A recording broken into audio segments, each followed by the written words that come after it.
What's the latest on Brian Linehan, or is there any update?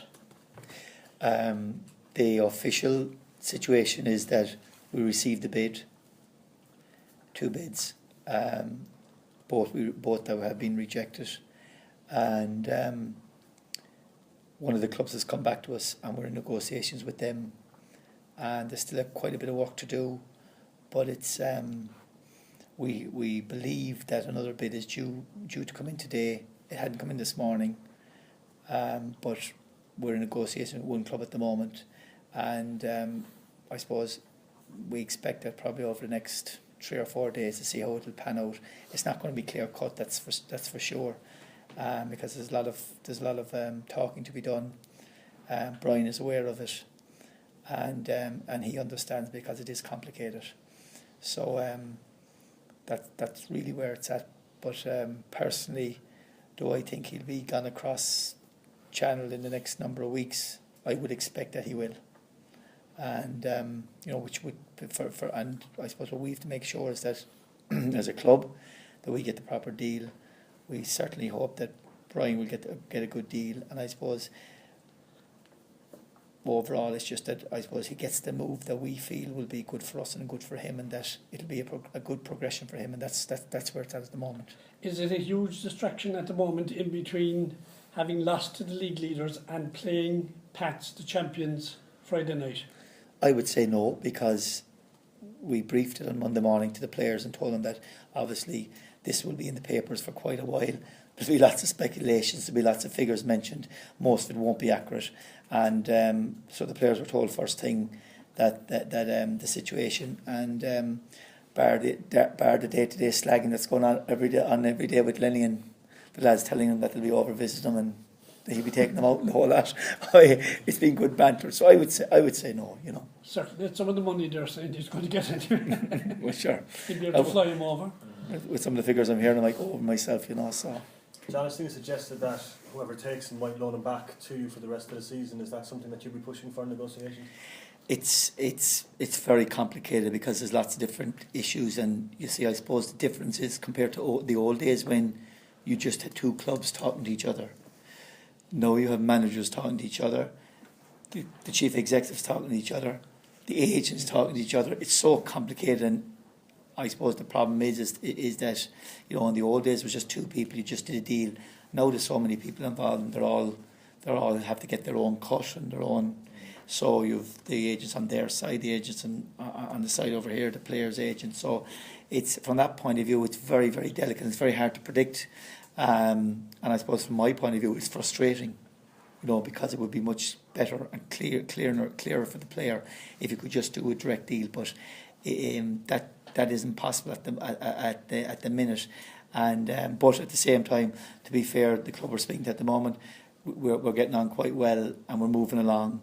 And we certainly hope that maybe, that within the next 3 or 4 days something might be sorted. But I couldn't say either way at the moment, to be honest, and that's being honest. Ideally, from my own point of view, I certainly don't want to lose him. It would be great to keep him to the end of the season, but I'm really, at the same time, I'm a realist in the sense that, look at, if the club that he goes to say, we're not interested, we want him 100%, you can do nothing about it. And to be fair to Brian, look at the most important thing from my point of view is that if he gets a progressive move, that we'll support him and I'll support him, and that's where we're at really. And John, who has the final call on whether a figure is acceptable or not to the club? Is that you, or is it Kenny Murphy, or is it the board? Or I suppose it's a combination, and I suppose I'm a football person, but I do understand that money is part of it. I suppose Timmy's role is running the club, and he's doing a brilliant job at running the club, and it's very difficult, and he has to pull the strings. So I suppose, and he has to feed back to the board, and of course everyone has their own viewpoint, but I suppose. But realistically, I believe from our own point of view, from the club point of view, that we're not going to be, we've already expressed to the club that we've rejected the 2 offers that have come in, but we've already spoken to one club and saying, look at lads, it's not like we're looking for a gross amount of money. Yeah. Just give us a bit more, and we'll try and do a package with you over a period of time. I think that's the way you have to try and do these deals nowadays, and I suppose historically, as you know, with all the players we've lost over the years, mainly because the club are in financial trouble, is that there was never add-ons, and what we have to try and do is do a structured deal that down the road, that hopefully that if Brian moves and gets to a higher level and gets to play international football and it gets moved on elsewhere, that we're rewarded, and that's probably what you have to look at, you know. And is Brian still out for Friday? He is. He's training with us. Yeah. Which is brilliant, and he's in great form and in great condition, and he's asked me to include him for Friday night, but medically I've been told that I shouldn't, and I suppose I have to act responsibly here. And you know, he's a young boy, and while he's keen to play, and while I'd like him to play, I suppose looking from my experience and whatever, you know, I'm not going to have him involved Friday night. I'm going to wait until the following week against Derry just to give him the full all clear. And I was just, you know, I've been told that he probably by Sunday he's going to have the all clear, but so I'm not going to use him Friday night. So is it safe to assume we've seen the last thing Minister shirt? So maybe not. My understanding is that as I said, it's a complicated deal, but you know, I suppose from a football point of view, from a Cork City point of view, I'm working and talking the best I can to see is there a way that I can keep him till the end of the season. But I don't know. I suppose I'll have a better idea next week. You know what I mean? But I suppose that's the angle I'm trying to come at. So I couldn't say whether it is or isn't at the moment. Which channel are ongoing at the moment? Are they with the Premier Division club or with the Championship club? Premier. And are we far after Mark with Hull and Brighton? Or are we way after Mark with them? They're Well, two that have been kind of keep cropping up. Well, there's been a lot of teams have cropped up, and a lot of teams have watched them, and like there's been 5 Premier clubs have all been over to watch them. So the problem for me, lads, unfortunately, while Clubs don't want the word out yet. well, to be fair, it's a business deal, and it isn't up to Cork City. You know, when you're in business, it isn't up to Cork City to name the clubs that are involved. If the clubs that come in want to propose or want to say that they have put in a bid, but from our point of view in business, it's bad manners, and it's not business-like to say what clubs have come in. If the other clubs want to say it, fine, but we can only go and say that it's like we've already said there's a championship club, we've already said there's a premiership club, and really, you know, I can't name those clubs. You know, so look, there's a lot of speculation, you know, out there, and everyone knows the clubs that have watched them. We'll say. We all know Arsenal watched them, we all know Hull watched them, we know Tottenham have watched them, we've realised that Man United have watched them, okay, which came about. We've known that Everton watched them, and we've known that Villa have watched them. So and they're all clubs that have contacted us, sent people over to watch them. So like, you know, so they're all direct clubs outside of a host of championship clubs as well. Wigan, Bournemouth. Wigan have watched them. Bournemouth, Leeds, Huddersfield, they've all watched them. Yeah. Yeah, but the problem I suppose that That's all 92. it is. Yeah, but the one thing what I would say of the Premier clubs that watched them, the clubs themselves have watched them. Personnel from their clubs, as opposed to some of the championship clubs that would have an agent saying that he's representing Leeds. They of the Premier clubs, they've all sent a direct employee of their club to come and watch them. United, Everton, Arsenal. Correct. Where else you say? Tottenham, Hull, Villa. Yeah, they've all sent someone directly to watch them. Yeah. And you see, it is delicate because when clubs send the word out that they're coming to watch them, you see, then they come to watch them for a period of time. That's what they do over here. You know, it's not like, you know, that they just, you know, walk into the championship in England and buy a player over here. Then they come and watch him, and he's been watched for quite a period of time. And you know, thankfully his form has been very good while he's been playing. But at the same time, it's one of those ones that, even though he's been watched 2 months ago, you'd imagine things would have happened quicker. But it's only this week that when the first bid came in, then the next bid came in, and then all of a sudden we're after receiving calls from other clubs, even though they haven't bid yet. They're wondering, because it's one of those situations that, you know, they're afraid now they might miss out. So that's why it could lead to that by tomorrow morning or Friday we could have 2 other bids that could come in at the money that we're looking for, and he could be gone. You know what I mean? So I don't know, but at the moment I can only tell you honestly of the one club that we are in negotiations with, and we've already spoke to yesterday evening and again this morning, and it is ongoing, and it's going okay. After the huge disappointment of Friday night and a big game coming up, obviously going to be 10 now without Gary Buckley suspended and Darren Dennehy. We're saying Lenny is out as well. What was morale like when you got back to training on Sunday?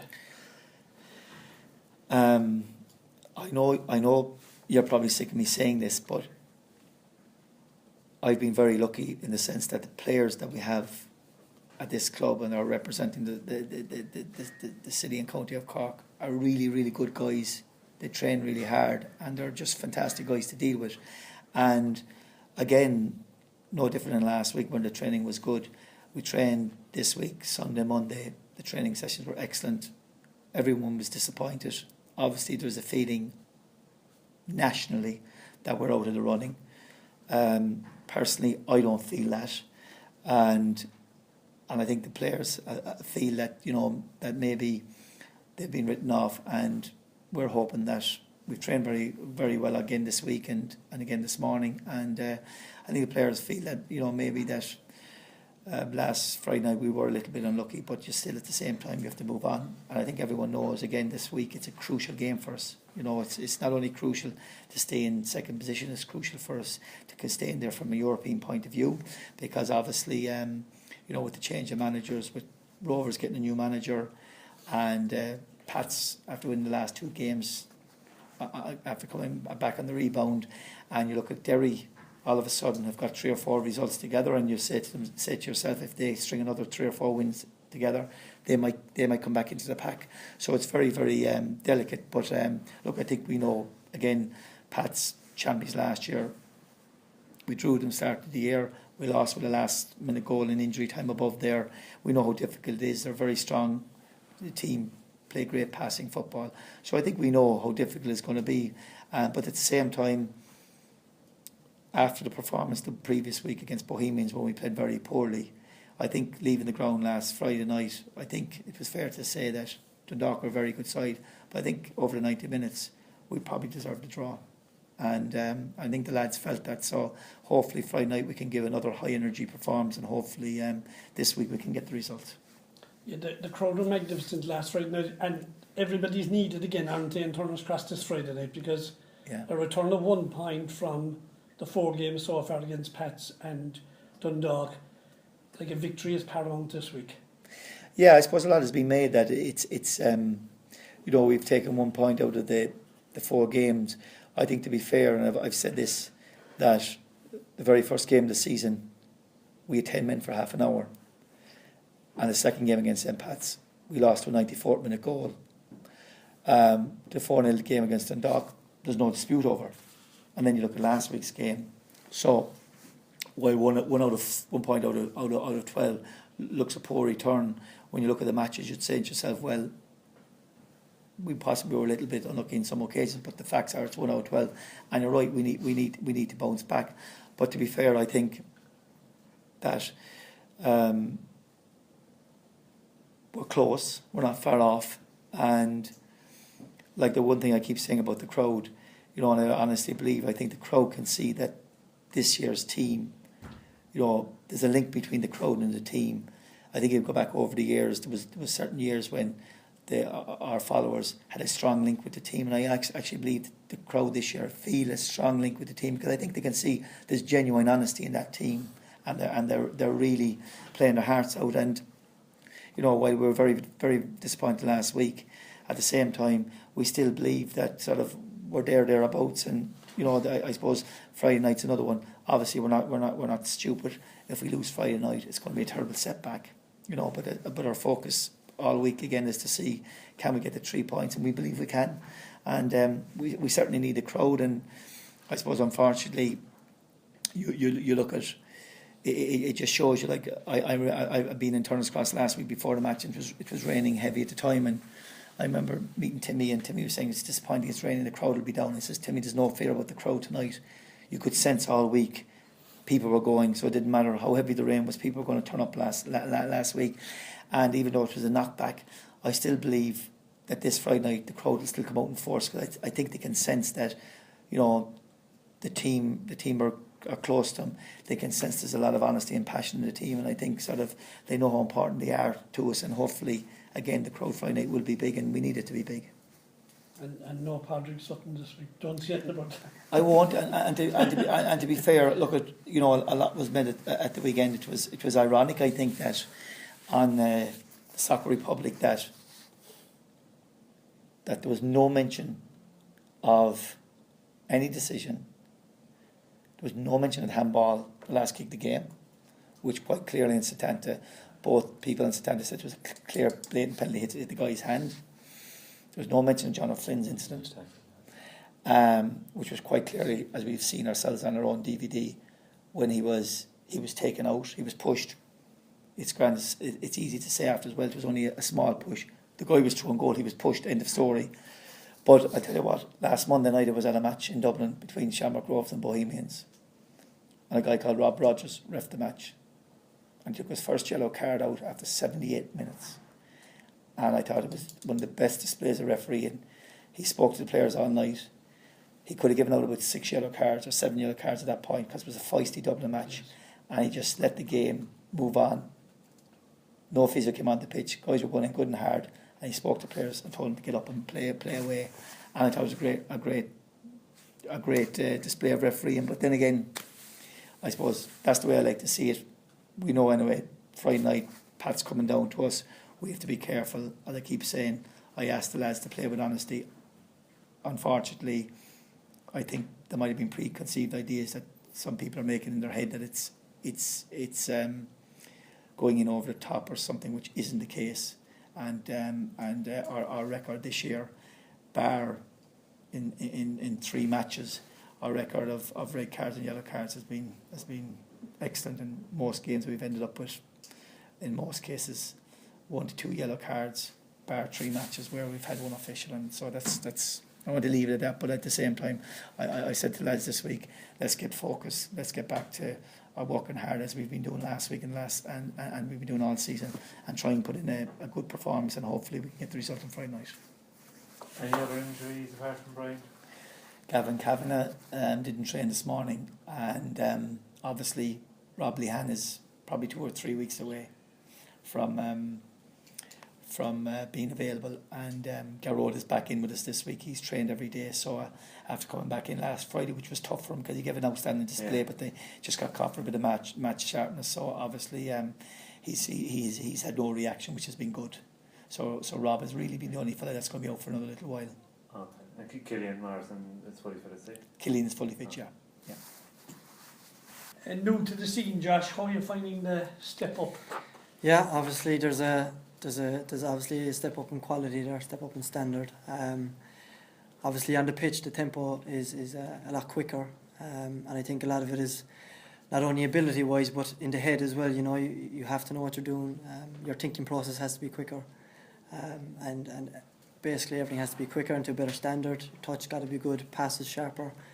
But not only on the pitch, I suppose off the pitch as well. It's a step up because even on your days off, which are only once a week maybe, they're not really days off. You know, it's about getting your recovery right, and your rest days are for resting. You know that you can't be doing anything else. You got to be right for the next training session so that you can give 100%. And I think every training session really requires 100% out of every player. Did you expect to make such an impact in the team so quickly after joining? Well, I suppose I was surprised at how much playing time I got and how quick I went in. But from day one when I went in, that was my intention to get game time. Like there's no other reason. Yeah. And when I went in, I came in with the attitude that I'm going to work as hard as I possibly can and do any extra bit that I could. That will aid any chance that I have of playing first team football. You know, that's what every player is in training for every day. There's no other reason. Like so, although I was surprised, I was grateful, and that was the plan. You know, I tried to work hard for that. And when you come into a team challenging for the league, I suppose you just have to hit the ground running. Like absolutely, there's no you won't come in unless John or John Collar think you're up to it. Like you know, so I mean, it was a great kind of, I suppose, maybe confidence booster to be given a chance to play. But in saying that, like, the lads can see in training how you're doing, Yeah. they can see the effort you're putting in, and then it's up to you on the pitch, you know, when 11v11 there, fighting for fighting for the title, like, you know, there's no hiding places out there. Everyone can see you, like, so Yeah. you have to put in the effort, and it's about just getting right, I suppose, during the week, and being able to give 100% then on a Friday night. And how old are you, Josh? 22. And did you ever think that maybe your chance playing the League of Ireland had gone? Like, did you always think you had a chance? I don't know. I suppose, like, I was playing Munster Senior League, Yeah. and no matter what team I was on, I was always going to train hard, and I always did an extra bit, like, because obviously you want to be the best you can be, and I suppose I always hope I'd get a chance, and if I'd get a chance, I was going to take it, and that's what happened. I suppose John phoned me up towards the end of the season, asked me if it was something I'd be interested in to come out and just give it a try, like, you know, and I thought, well, this is it now, like, you know, it's either now or never, like, so Yeah. I went out there with the attitude of I will be staying, and thankfully I signed. And Well, you're short as a goal, I suppose. that's You're the, on the that's edge of the yeah league, yeah absolutely. I mean, That's the next thing, because you're going to do any chance. Absolutely, yeah, because and they're gone. even like last year, that's something that would have been one of my key performance indicators. Like, I would have scoring goals was what I wanted to do. Like, and I could see how well I was playing by scoring goals. So I suppose coming into a setup like this where you're fighting for the title, obviously chances are far and few between. But when you do get one, it's vital you hit the target. And if you keep doing the right things, the opportunities will come. Like, and I have had one or two opportunities, to be fair, that I probably should have scored. But it's definitely something I'm looking. It's one of my next goals now is to get on the score sheet, and hopefully it'll flow from there. They're a really tight, united squad with a lot of passion, and as John has injected into the squad.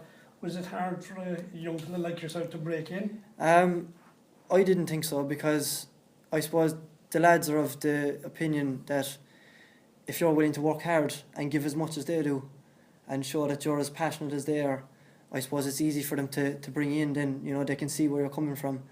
Whereas I suppose if you go in with the attitude that, oh, I'm here now and that's it, like, they're kind of saying that's not good enough, like, you know. And then when you're playing with the likes of the experience that we have at the moment with the likes of Colin Healy there and Dan Murray and stuff, like, you know, you want to try and kind of, I suppose, impress them as well. Like, they're the type of players that you look up to, you know, and you learn a lot from them, and they'll give you nuggets of information after training, what you can do better, and after matches, and what you need to improve on and stuff like this. Like, so that's obviously that's very important as well. And I just felt that when I came in, the boys were very welcoming, and I suppose they could see that I was trying hard and was giving it 100%. So What's it like to be playing with Marco Silva as opposed to him putting the ball in the yeah. UCC? I know, geez, Mark is obviously a great player, you know, and I think the way he approaches games is he's 100% committed, you know, to the team, and you can see that his work rate on the pitch is phenomenal. And I suppose playing against him, I know exactly how the opposition feels, you know, because he doesn't stop, you know, and you can see that through the games. Like, as the game continues, he gets more and more balls and more opportunities. And that's obviously a worrying for opposition, but it's great to be on his team, because even the opportunities that he'll create for you are phenomenal. He's not only a goal scorer, but he's a great contributor to the team as well. Josh, you was in there before we came in. You're doing a Masters now. We were hoping to finish up in August, was it? Yeah. What's that in? That's in information systems. So I did How many years were you doing that? I did a 4-year commerce degree with German, and this was a 1-year master's course then. I suppose it just gave me that extra year to kind of progress football-wise, because I would have been training in UCC with Jan, and then we had the facilities like the Mardyke and things like this. So that obviously helps your progression if you're training with good facilities and good training, and so that was a big help, you know, that extra year. I think I progressed a lot that year. So your final thesis is going Yeah. in on the 22nd, is it? Yeah, 22nd of August, yeah. And you spent a year in Germany, didn't you? Yeah, I spent my 3rd year of commerce, because I did a language, I had to go to Germany. I was in Nuremberg for the year, so I played soccer over there with a team called VfL Nuremberg, who were very welcoming as well. You know, they gave me good training, and I got to play a lot of matches over there, which was a good experience as well, because the style of football over there is a lot different. A lot of possession, a lot of them set up with 5 in midfield, kind of like we're playing at the moment. with the aim of holding the ball, and I suppose a lot of opposition teams over there sit back and wait for you to make a mistake and then pounce, which is obviously a good experience here, because when you're playing League of Ireland, it's very important to be able to keep good quality possession of the ball and use it well, you know. So that was good here.